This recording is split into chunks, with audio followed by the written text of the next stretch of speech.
What's up for May? This month, a special trip into the May sky at dusk and dawn.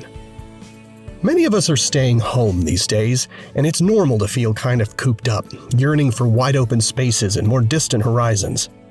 If you find yourself feeling like that, this might be a good time to remember that we're in space, cruising through the solar system on our pale blue dot, with a vast three-dimensional universe all around us, and we have an outstanding view.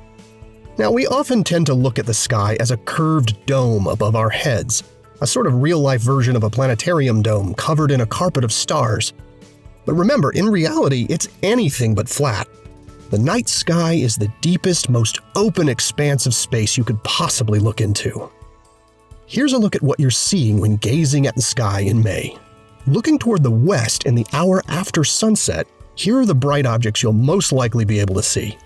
The closest of these objects is the planet Venus in our own solar system at about 35 million miles from Earth.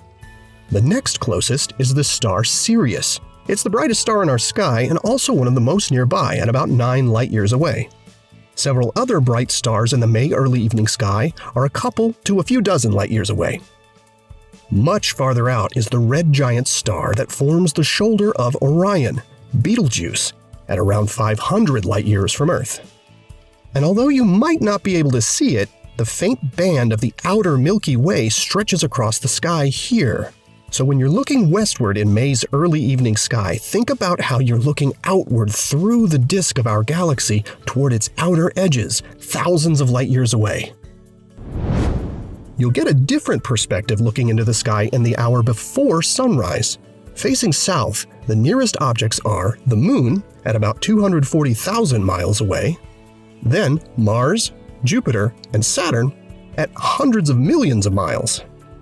The rapidly rotating star Altair and the star Fomalhaut, with its debris disk and orbiting planet, lie much farther away at 17 and 25 light-years from Earth.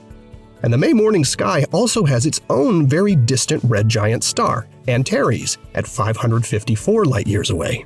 And finally, across the background, visible under very dark skies, is the Milky Way.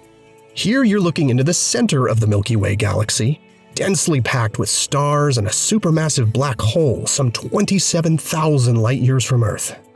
The night sky that begins right above your own roof is really the shore of a deep cosmic ocean.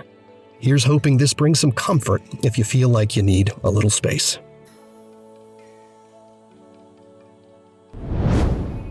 Here are the phases of the Moon for May.